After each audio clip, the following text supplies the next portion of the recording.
Emily Hart lived a life that most people would call hard, but she never saw it that way. She was 27 years old, a single mother, and worked long hours at a small diner in a quiet town just outside Chicago. Her days started early, often before sunrise, when she'd gently wake her 3-year-old daughter Lily, get her dressed, pack her lunch, and drop her off at daycare before heading to work. The diner wasn't fancy. It had cracked vinyl booths, a jukebox that only played old songs, and a coffee machine that made more noise than steam. But it was familiar, and the regulars knew Emily by name. They liked her because she was always smiling, even when her feet hurt or when someone left a bad tip. She had a way of making people feel seen, like they mattered even if they were just stopping in for a cup of coffee and a slice of pie. Emily's job paid just enough to cover rent, groceries, and daycare fees, but not much more. Some weeks, she had to skip meals so Lily could eat. She didn't complain. She believed that as long as she kept working, kept pushing forward, things would get better someday. That someday felt far away, but she held on to it like a promise. She dreamed of becoming a nurse. It was a dream she had since high school, back when she used to study anatomy books and help injured kids at summer camp. Life had taken her on a different path, but she still believed in that dream. At night, after Lily fell asleep, Emily would sit at the kitchen table with her laptop, taking online classes and reading textbooks by the light of a single lamp. She studied whenever she could, on breaks at work, during the bus ride home, even while waiting for Lily to finish nap time. Her apartment was small, barely big enough for 2 beds, a tiny kitchen, and a couch that doubled as a guest bed when needed. The walls were thin, and sometimes she could hear her neighbor arguing late into the night, but Lily loved it. She had her toys, her coloring books, and her favorite blanket with stars on it. To her, this was home. Emily had no family nearby. Her parents had passed away when she was young, and the rest of her relatives had drifted away. Over the years, she didn't blame them. Life got busy and everyone had their own problems. Still, there were nights when loneliness crept in, especially when Lily was sick or when bills piled up faster than her paycheck. But Emily was tough, not in the loud, angry way, but in the quiet kind of way that makes people respect you without even knowing why. She never asked for help unless she really needed it, and even then, she tried to find ways to solve things herself first. Her co-workers admired her strength. Her manager once told her, "You've got something special, Emily. Don't ever lose that." She smiled, thanked him, and went back to wiping down tables. Every morning she dropped Lily off at daycare with a kiss on the forehead and a whispered, "I love you." Then she walked to the diner, sometimes in the rain, sometimes in the cold, always with a purpose. She wore the same uniform every day, a black skirt, white blouse, and worn-out shoes that had seen better days.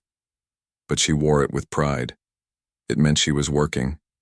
It meant she was moving forward. At the diner, she knew all the regulars, Mr. Jenkins, who came in every morning for scrambled eggs and the crossword puzzle, Mrs. Ramirez, who always ordered tea and talked about her grandkids, and the college students who showed up after class, hungry and full of laughter. She listened to their stories, remembered their names, and sometimes gave them extra creamer or a free cookie if they looked like they needed it. She wasn't rich, but she knew what it felt like to have a rough day, and if she could make someone else's a little better, she did. There was one customer who came in every few weeks. He was older, always dressed in a clean coat, and sat quietly in the corner booth. He never said much, just ordered black coffee and a sandwich, and watched the staff with calm eyes. Emily served him politely each time, but he never seemed like anyone important. Just another customer passing through. One Tuesday, he came in earlier than usual. The place was nearly empty except for the cook behind the counter and the janitor sweeping the floor. Emily greeted him with a smile and took his order. He nodded, handed her a folded newspaper, and said, "Keep the change." She looked down and saw a $20 bill under the plate. That was more than the meal cost. She raised an eyebrow. "Are you sure?" He simply nodded again and returned to reading his paper. Emily shrugged and tucked the tip into her apron pocket.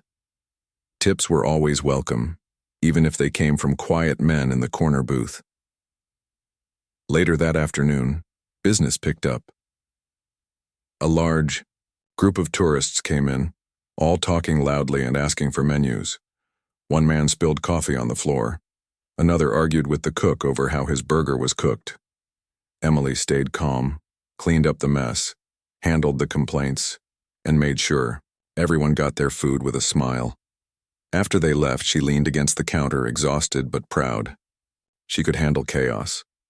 She had learned that in life. You don't always get to choose your circumstances, but you can choose how you respond. That night, after tucking Lily into bed and finishing a chapter of her nursing textbook, she noticed something unusual in her apron pocket. It wasn't just the $20 bill. It was a folded piece of paper, too. She opened it carefully. It read, "You have something rare. Heart, grit, and kindness. I see it. Let me help." There was no name, just a phone number and a website address. Emily stared at it for a long time, heart pounding. Was this real? A joke? A scam? She didn't know what to think, but something deep inside her stirred, a feeling she hadn't felt in a long time. Hope. The next morning, Emily woke up with the folded note still on her kitchen table. She stared at it while drinking her coffee, trying to decide if it was real or just some kind of trick. She had seen stories online about scams where people got fake offers that looked too good to be true, and usually were. Still, she couldn't stop thinking about the man in the corner booth. He never said much, but he always seemed calm and polite, and the way he watched her. Not in a creepy way, but like he was really seeing her, like he noticed things others didn't. She decided to check the website first. It was clean and simple, just a few words. Helping Hands Foundation. There was no flashy design or wild promises, just a short message. We believe everyone deserves a chance. We help those who help themselves. Emily clicked around, reading more. The foundation offered support for education, housing, and career training, but only to people who showed determination and heart. They didn't give money away. They invested in people who were already working hard to change their lives. The bottom of the page was an email address. Without thinking too much, she sent a short message. "Hi, I found this number and website after getting a note from someone at the diner. Is this real? If so, can you tell me more?" She hit send and almost immediately regretted it. What if someone laughed at her? Or worse, what if it was a scam and they asked for personal information? But just 2 hours later, her phone rang. It was a woman named Claire, who worked for the foundation. She sounded kind and professional. She explained that Mr. Grayson, the man from the diner, was indeed the founder of the organization. He often visited places quietly, watching how people treated others when no one was looking. That's how he chose who to help. "He saw something special in you," Claire told her. "He wants to meet and talk more if you're open to it." Emily sat on the edge of her bed holding the phone tightly. Her heart was pounding. She felt like she was in a dream. A good dream. I'm willing to listen," she said slowly. "But I don't want anything I don't earn. I work hard. I just need a chance." Claire smiled through the phone. "That's exactly what Mr. Grayson looks for. Let's meet tomorrow."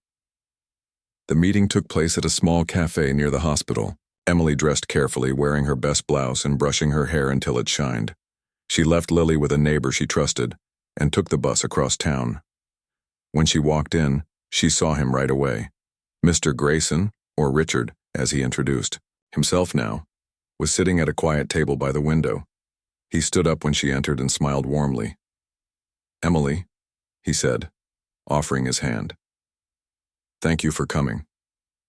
She shook it, feeling nervous but curious. They ordered drinks and sat down. For a while, they just talked. Not about money, not about plans, just about life. Richard asked her about Lily, about her dreams, about why she wanted to become a nurse. He listened carefully, nodding, asking questions, smiling at the right moments. Then finally, he leaned forward and said, "I'd like to help you finish your nursing program. No strings attached except one. I want to see you grow. I want to know you're serious. So I'll pay for your school, your books, And I'll also set up a small fund for Lily, so you don't have to worry about daycare or rent during your studies." Emily blinked. She felt like the air had gone out of the room. "You're serious?" she whispered. Richard nodded. "Very serious. But I don't do this for everyone. I do it for people like you, who are already doing their best, even when no one is watching." Tears filled her eyes, not because she felt sad, but because she felt seen. For once, someone saw how hard she was trying. Someone believed in her. She cleared her throat. "I won't let you down," she promised. Richard smiled again. "I know you won't." Over the next few weeks, everything changed. First, there was paperwork. Lots of it. Claire helped Emily get enrolled in a certified nursing program nearby. The classes were tough, but Emily was used to hard work. She studied every night after Lily went to sleep. During the day, she still worked part-time at the diner, but now it was easier knowing she didn't have to rely on every paycheck to survive. Lily started going to a better daycare, one with smaller groups and kind teachers. Emily could finally buy fresh food without checking prices twice. And for the first time in years, she slept through the night without worrying about bills. But the biggest change wasn't money. It was the meetings. Once a month, she met with Richard. At first, they were awkward. She didn't know what to say to a billionaire who seemed to care more about her than most people did. But over time, they became friends. He gave advice, shared stories from his own past, and reminded her why she started this journey. One day, he told her, "I grew up poor too. My parents worked 3 jobs each. I cleaned floors to pay for my books. I've been where you are, Emily. I remember what it feels like to doubt yourself. But you don't have to anymore." She hugged him after that meeting. She didn't care if it was unprofessional. He had given her more than money. He had given her belief. As the months passed, Emily began to feel different, more confident, stronger. She made friends in her class, joined study groups, and even helped other students who were struggling. She remembered how it felt to be alone, unsure, and afraid. Now she wanted to lift others up the same way someone had lifted her. Sometimes when she walked into the hospital for clinical practice, she would look around and wonder, is this really my life now? She had come so far, from wiping tables to learning how to save lives. And it all started with a quiet man in a corner booth who saw her when no one else did. At first, everything felt like a dream. Emily would wake up, get Lily dressed, and head off to class with a smile on her face. She had books, clean clothes, and enough food in the fridge. The pressure of constant worry was gone, at least for now. But as the weeks passed, she realized that just because things were easier didn't mean they were easy. Going back to school was harder than she expected. The nursing program was fast-paced, filled with long lectures, thick textbooks, and exams that tested more than just memory. They tested heart, patience, and determination. Emily struggled at times. Some nights she'd sit at the kitchen table, with her notes spread out, feeling lost and overwhelmed. There were moments when doubt crept in. What if I'm not smart enough? What if I fail? What if Richard thinks he made a mistake trusting me? She never said these things out loud, but Richard could see it in her eyes during their monthly meetings. One afternoon, after a particularly tough week, he asked gently, "You're not sleeping again, are you?" Emily gave a small laugh. "How do you always know?" He smiled. "Because I've been there too." They sat in silence for a moment before he leaned forward. "Tell me what's going on." So she did. She told him about the test she barely passed, the clinical where she froze for a second and questioned whether she belonged there, and how she sometimes felt like an imposter among students who seemed so much more prepared. Richard listened quietly. Then he said, "You think failure means you're not meant for this?" Emily nodded slowly. He shook his head. "Failure means you're learning. Everyone struggles. Even the best nurses had days where they doubted themselves. What matters is that you keep showing up." His words stuck with her. That night, instead of letting fear win, she opened her notebook again and studied until her eyes felt heavy. Still, life wasn't all smooth sailing. Balancing school, motherhood, and part-time work at the diner was exhausting. There were days when Lily got sick and daycare called, forcing Emily to miss class. Other days she barely had time to eat between studying and helping patients during clinicals. One evening, after a long day at the hospital, she came home to find Lily crying at the neighbor's door. Her babysitter had gotten sick and couldn't reach Emily in time. Emily rushed over, picked up her daughter, and held her tight. "I'm sorry, baby," she whispered, rocking her gently. "Mommy's here now." Tears welled up in her eyes, not just from worry but from frustration. She wanted to be everything for Lily, a good mom, a strong student, and a future nurse. But some days it felt like she was failing at all of it. That night, while Lily slept, Emily sat on the couch and stared at the ceiling. She thought about quitting, just for a moment, just to catch her breath. But then she remembered Richard's words, "Keep showing up." And so she did. As the months rolled on, something began to shift inside her. She started to believe in herself more. She found a study group where everyone helped each other. She built friendships with classmates who understood the pressure, and most importantly, she learned to ask for help when she needed it. Her confidence grew with every exam passed, every skill mastered, and every time a patient thanked her for being kind or gentle. During one clinical rotation, she met a young boy named Jacob who was recovering from surgery. He was scared, quiet, and clung to his blanket like it was his only friend. When he cried at night, Emily stayed by his side, telling him stories and holding his hand until he fell asleep. The next morning, his mother pulled Emily aside and said, "You have a gift. He talks about you all the time." Emily smiled, touched. "I just try to be kind." "That's more than most people do," the woman replied. It was in moments like these that Emily truly believed she was on the right path. Then came the biggest challenge yet. Midway through the program, Emily faced her hardest exam yet, a final that covered everything she had learned so far. It was worth a large part of her grade, and everyone in the class was nervous. She studied hard, went over every note, practiced every skill. Still, when the day arrived, her hands shook as she picked up her pencil. Time flew. Before she knew it, the test was over. She walked out feeling unsure. She couldn't remember half of what she wrote. Doubt crept in again. A few days later, the results were posted. She stood in front of the board, scanning the list with her heart pounding.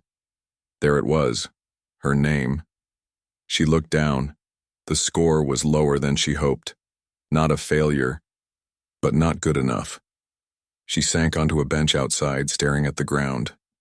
For the first time in weeks, she felt like giving up. When her phone buzzed, she didn't want to answer. But it was Richard. She answered, voice low. "Hey, you okay?" he asked. "No," she admitted. "I messed up. I tried so hard and I still didn't do well enough." There was a pause. Then he said, "Can we meet tomorrow?" The next day, they sat in the same cafe near the hospital. Emily looked tired, defeated. Richard didn't say anything at first. He just poured cream into his coffee and stirred slowly. Then he said, "Let me tell you something." She looked up. "When I was in college, I failed my very first business class. I thought I was done. I thought maybe I wasn't cut out for this. I almost quit." Emily blinked. "You?" He nodded. "Me. I was working 3 jobs, stressed beyond belief, and trying to figure out who I was. Failure doesn't define you. It reveals who you really are." He leaned closer. "You can walk away now and say it wasn't meant for you, or you can learn from it and become even stronger." Emily looked down at her hands, then she took a deep breath. "I don't want to quit," she said softly. "I just need to try harder." Richard smiled. "Then let's make a plan." From that day on, Emily changed her approach. She asked for extra practice sessions. She reviewed every mistake she made. She stayed late at the lab, repeating skills until they became second nature. She stopped fearing failure and started seeing it as part of the journey. And slowly, She began to rise, not just in grades, but in strength. By the time finals came, around again she was ready. This time when she saw her score, her heart soared. She had passed with flying colors. That night she called Richard. "I did it," she said, tears in her eyes. He chuckled. "I never doubted you." She smiled, looking over at Lily, who was coloring on the floor. For the first time in a long time, she felt proud, not just of herself, but of the woman she was becoming. And she knew, deep in her heart, that the best was still to come. Emily had come a long way from wiping tables at the diner. She was now deep into her final year of nursing school, and everything felt different, more real, more intense. The classes were harder, the hours longer, and the pressure heavier than ever. But she wasn't afraid anymore. She had learned how to handle stress, how to ask for help when needed, and most importantly, how to believe in herself. Still, life had its way of testing people. One evening after a tough clinical shift, Emily came home exhausted. Lily was already asleep, curled up with her favorite stuffed bear. Emily sat down on the couch, kicked off her shoes, and let out a long sigh. Just as she was about to close her eyes, her phone buzzed. It was a message from Richard. "Can we meet tomorrow? I have something important to share." She blinked, surprised. Their meetings were always encouraging, but this message felt different. She replied with a quick yes and tried to go to sleep, but her mind wouldn't stop racing. What could he possibly want to tell her? The next morning, they met at their usual cafe. Richard looked calm, but there was something serious in his eyes. "Good morning," he said warmly, offering her a cup of tea. "Morning," she replied, sitting across from him. "You said you had something important to share?" He nodded slowly. "I do." Emily waited, sipping her tea, heart pounding slightly. "I've been watching your journey very closely," he began, "and I'm proud of what you've become. You've grown not just as a student, but as a person. You're kind, strong, and determined, and now it's time for the next step." She tilted her head. "What do you mean?" Richard smiled gently. "I'd like to offer you a position at my foundation, not just as a nurse, but as someone who helps others like you, people who are working hard, trying to make a better life, but need a little support." Emily stared at him, stunned. "You want me to work for you?" she asked, almost in disbelief. "Yes," he said simply. "You've lived this struggle. You understand what people go through. Who better to guide them than someone who has walked the same path?" She didn't know what to say. It felt like another dream, one that was too good to be true. "I don't even know what to say," she admitted, voice soft. Richard chuckled. "Take your time. Think about it. But know this. I believe in you. And I think you'll make a difference, far beyond what you imagine." That night, Emily couldn't sleep. She kept thinking about what Richard had said. A job at his foundation? Helping others like him? Was she really ready for that? She looked over at Lily, sleeping peacefully in her bed, and whispered, "Baby, look where we're going." The next day, she called Richard back. "I'll do it," she said, smiling through tears. "I'll take the job." He laughed softly. "I knew you would." From that point on, everything changed again. Emily continued finishing her nursing program, but now with a new purpose. She started shadowing mentors at the foundation, learning how to help other single parents, students, and struggling workers get the support they needed. She shared her story in small talks, helping others understand that no matter how hard life got, there was always hope. She reminded them that success wasn't about luck, it was about showing up every day even when things felt impossible. People listened, they cried, they hugged her. Some even wrote letters thanking her for giving them courage. And each time, she thought back to that quiet man in the corner booth who saw her when nobody else did. Then came graduation day. It was a beautiful spring morning. The sun was shining, birds were singing, and the campus was filled with laughter and excitement. Emily stood in line with her classmates, wearing her white cap and gown. Her hands trembled slightly, not from nerves, but from emotion. Lily was there, sitting proudly in the front row with Richard beside her. He held her hand and pointed toward the stage whenever Emily passed by. When her name was called, the crowd clapped loudly. She walked forward, accepted her diploma, and looked out at the sea of faces. There was so much pride in her heart. After the ceremony, Richard approached her with a warm smile. "You did it," he said, hugging her tightly. She hugged him back, eyes full of tears. "We did it." He laughed. "You earned this, Emily. Every bit of it." Later that evening, they celebrated at a small restaurant. Emily wore a simple dress. Lily had on a pretty pink outfit, and Richard dressed like a proud father. They talked, laughed, and toasted to the future. At one point, Richard leaned in and said, "You know, this is only the beginning." Emily raised an eyebrow. "What do you mean?" He smiled. "You're going to do great things. Bigger than this? Bigger than me?" She shook her head in disbelief. "I never imagined any of this." "Life rarely gives us what we imagine," he said. "It gives us what we deserve." She smiled, feeling warmth spread through her chest. As the night ended and the stars filled the sky, Emily walked Lily back to the car, holding her daughter's tiny hand. She looked up at the sky and whispered a quiet thank you to the universe, to Richard, to every challenge that made her stronger. She had started as a waitress with dreams too big for her wallet. Now she was a nurse, a mentor, and a mother who had built a better life for herself and her child. And the best part? She knew this was only the start. Time passed and life kept moving forward, faster than Emily ever expected. A few years after graduation, she had settled into her new role at the foundation. She helped dozens of people get back on their feet. Single parents like herself, students who were struggling, and young adults trying to find their way. She visited schools, spoke at community centers, and even started a small scholarship fund called the Lily Fund, named after her daughter. It was meant for single parents who wanted to go back to school but couldn't afford it. Every time someone came up to her and said, "Your story gave me hope," she felt a warm feeling inside. Not pride, not exactly, but something deeper. A sense that she was doing what she was meant to do. And Richard? He stayed close. He never asked for credit or attention. He still liked to sit quietly in the background, watching people grow. But he was always there when Emily needed advice or just someone to talk to.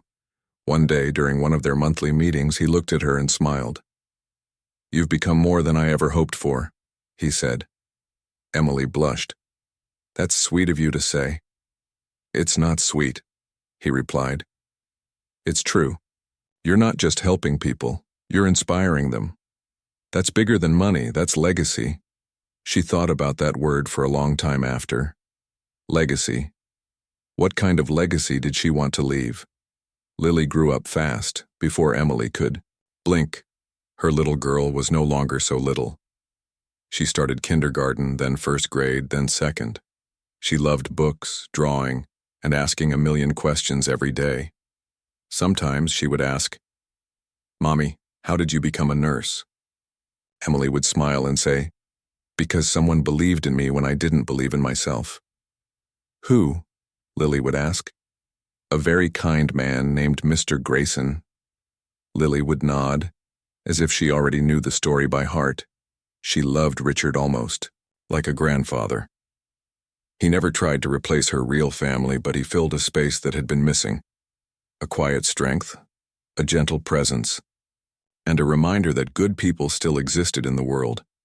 Then came the day Emily got a call from a local hospital. They had heard about her work with the foundation and wanted to offer her a full-time position as a pediatric nurse. "I've followed your journey," the director told her over the phone. "You have something special. We'd be honored to have you." Emily stood in her kitchen, phone pressed to her ear, heart full. She accepted without hesitation. Starting her first shift was emotional. She wore her uniform with pride, walked through the halls and saw children laughing, crying, playing with toys, and hugging their parents. She remembered Jacob, the boy she had comforted during her clinicals. She remembered all the little moments that made her fall in love with nursing. Now this was her job, her dream, and it felt even better than she imagined. Years rolled by. Emily became known among patients and staff for her kindness, patience, and care. She went out of her way to comfort scared kids, hold hands with nervous parents, and stay late when someone needed her. She never forgot where she came from. One afternoon, while walking through the hospital hallway, she saw a familiar face. It was the cook from the diner. He smiled when he saw her. "Well, look at you now, Nurse Hart," she laughed. "Still remembering me?" "Hard not to," he said. "You were the kindest waitress we ever had." She gave him a hug. "Thank you for being part of my story," he nodded. "You made us proud." One winter evening, Richard invited her and Lily for dinner. They met at a cozy restaurant, the same one where they celebrated her graduation. Snow fell gently outside, and the lights inside made everything feel warm. Over soup and bread, Richard looked at Emily and said, "You know, sometimes I wonder, what would have happened if I hadn't seen you that day?" Emily smiled. "I probably would have kept working hard anyway, just slower." He chuckled. "Maybe. Or maybe you'd have found another way." She shook her head. "No, I don't think I would have made it this far without you." Richard reached across the table and gently patted her hand. "You would have, but I'm glad I got to walk part of the road with you." Emily felt tears well up in her eyes. "So am I," she whispered. As the night ended, they walked outside together. The city was quiet, wrapped in snow and soft lights.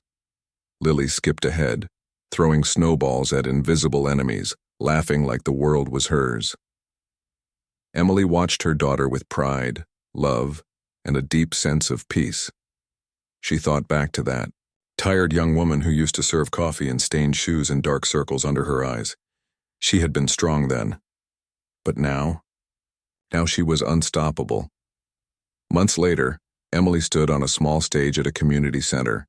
She was speaking at an event hosted by the foundation, sharing her story with a room full of people who were still fighting their own battles. She looked out at the crowd and said, "I used to think success meant having money or power, but I've learned something different. Success is waking up every day, even when things are hard, and choosing to keep going. It's believing in yourself when nobody else does. And sometimes, it's just about finding someone who sees you and lets you shine." There was silence for a moment. Then, applause. Lots of it. She smiled, looking toward the back of the room where Richard sat, clapping softly with a proud look in his eyes. She had come full circle, from waitress to nurse, from doubt to belief, from struggle to strength, and now she was lighting the path for others just like someone once lit it for her.